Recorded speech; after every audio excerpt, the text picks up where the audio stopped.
beat, man. I got the beat. Down in the deep. Down in the deep.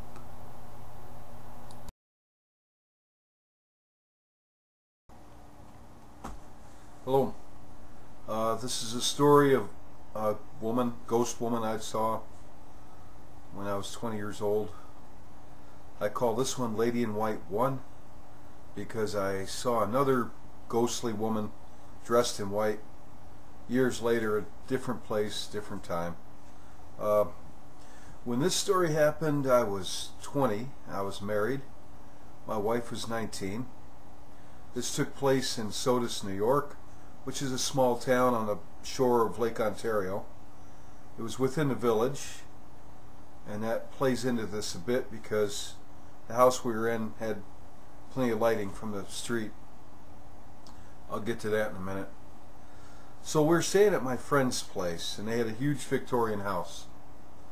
And my friend was married, about the same age as we were. And we were downstairs in the kitchen playing cards. Him, his wife, me and my wife. And we were staying there for a few days. So my wife said she was going to go turn in, go to sleep. So she left and went upstairs to our room. About 5 minutes later, I said, "Hey, good night, everybody. I'm going upstairs." Went upstairs, went to the room. In the room, I found my wife in bed, laying down on her stomach, you know, sleeping kind of with her face like this on the pillow. And that plays in a bit too into this story. The room that we were in was a very large Victorian room.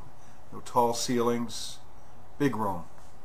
Back then I guess they didn't have problems with fuel oil like we do now, so they could afford to heat those big rooms. But there was a bed and a chest of drawers, and I remember this. Otherwise the room was empty. It was the middle of summer, so the windows were open. We were on the second floor in this old house.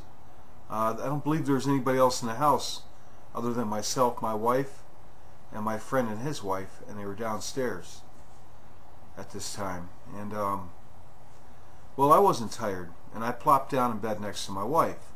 Just kind of laid there and stared up the ceiling. You know, there was a thunderstorm blowing into town, and lightning flashing and wind whipping around, and it was blowing the curtains around, you know, from the open windows in our room. And the street lights, as I said earlier, there were street lights outside. That plays into this because the street lights lit the room up somewhat, as did the lightning, kind of punctuated and lit the room up too. So I'm laying there, and I wasn't at all asleep. I think I lay there maybe a minute next to her, and I wasn't tired. I was kind of getting into the storm outside, you know, and wham, all the lightning and the wind blowing through. The air was like charged, you know, how it is with a summer lightning storm. It kind of livens up the air. Well, I looked up to look out the window, to look at the windows and all the lightning and all that, and standing there in the room was a woman dressed in white. And she was standing maybe 8 feet away from my bed. And this certainly wasn't a dream, because I can assure you I was not in the least bit asleep or even tired. And she didn't look threatening at all. I wasn't frightened. I saw her quite clearly. And this was the days before cell phones. This was a while ago. If I had a cell phone, I think I would have taken her picture, or tried to. But I had no cell phone, no camera. So what I've done is I've drawn, to the best of my ability, I've drawn what I saw. And I actually can say, as crude as this drawing is, it's very accurate to what I saw. So when I looked up and saw her, what I saw was a slender woman, perhaps I'd put an age 19 or 20, standing there by the window in the corner of the room, staring at me. She was silent, she wasn't moving, she was just standing there staring at me. She had long dark hair, And it fell down past her breast, down about where I got it in this picture. And straight, not curly. Because I actually looked at her for quite a while, wide awake. I mean, I wasn't sleeping. This isn't a case where I just got a glance of her. We stared at each other for a while. She had a long white dress on, and I could see her feet, which, below her dress, so I'd say it was ankle length. I could see her arms, which were down by her sides, and the dress stopped at about where her elbows would be, so I saw her forearms and hands. Her face was shadowy. I saw her cheeks, her nose, her forehead, and her chin. The rest was kind of shadowy. Her skin was very pale white. She looked ghostly. I could kind of see through her, but she was pretty much solid, but I could still see through her a little bit. And here's the thing, she was standing about a foot off the floor. She wasn't standing on the floor, she was hovering a foot above the floor. So I says to my wife, "Hey, get up, look at this, look at this." I shook her and she's like, "Leave me alone." I'm like, "Oh yeah, look at this, there's a ghost in the room." She says, "Leave me alone."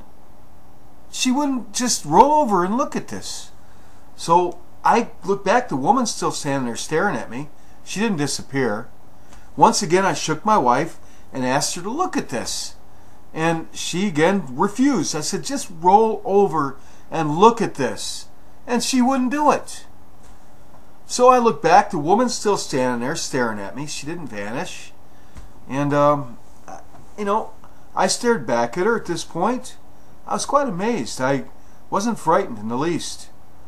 I got an impression that she was attracted to me, or I couldn't really tell, but she was definitely staring at me.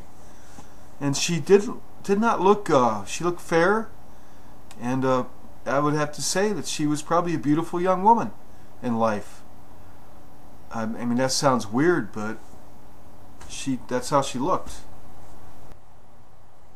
Now, the whole time she stood there, and she didn't move. She just stared at me, and I stared back.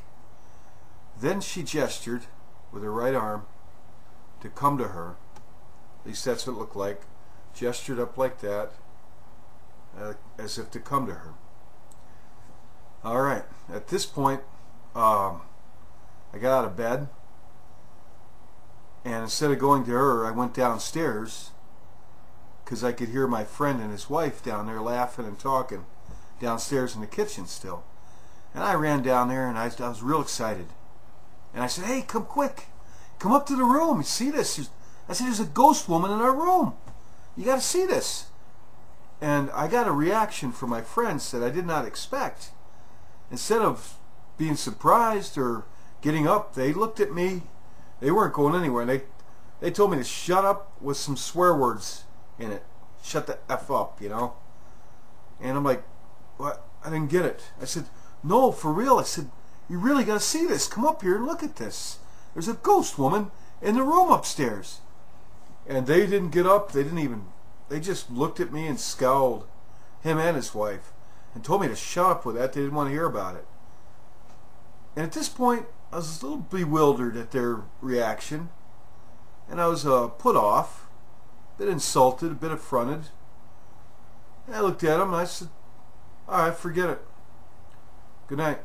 And I went back up to the room, and at this point, my wife was still in there sleeping. She hadn't moved.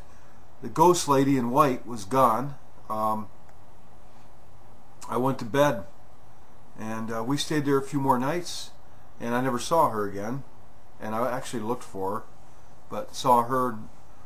There was no other appearance that I was aware of. Now, that would be the end of the story, except flash forward to just a few years ago, a few decades, about 25 years after this story, occurred. I actually met up with my friend and his wife that owned that house then. Understand that shortly after this happened, I joined the Army. I left that town. I never went back to that town. So I hadn't seen these people in quite a while. I saw them and I said, hey, you remember, when I was staying there with my wife at that house on Main Street, and I saw a ghost lady, and I came down to tell you and your wife to come see it? And he said, oh yeah, I remember that. And he still looked upset, which I'm thinking like, what is this problem, huh? People. I said, well, do you remember your reaction to me? And he says, yeah, I do. I said, well, why were you so crappy to me about that? I never could figure that out. And he says, I'll tell you why we were like that. He said, you're not the only one to have seen her. He said, my wife saw her. I've seen her numerous occasions when we stayed in that house. Not only that, all our friends that ever stayed there saw her, and what we saw was something horrible. He said that the woman that they saw was more like a witch or demon or something. Very twisted, very frightening to look at. Very, very negative. And I guess they were very unsettled by this and very frightened by her appearance. And it was a common thing in that house. And they liked the house, but the house had issues. And I guess she was it. So that's why they were upset when I come downstairs and told them to come up there and look at this, because they really didn't want to hear about it. They were having a hard time dealing with it. And I guess that brings up the question, was this the same woman specter that they saw? Was it the same being that I saw? If so, why did she appear horrible to them, horrific and frightening, and to me she seemed delicate and rather fair, and not frightening or threatening? Or maybe they weren't the same. I'll never know, not in this life. And I guess it doesn't matter, but yeah, that's that story. Stay tuned for a few more stories. I'll keep telling them.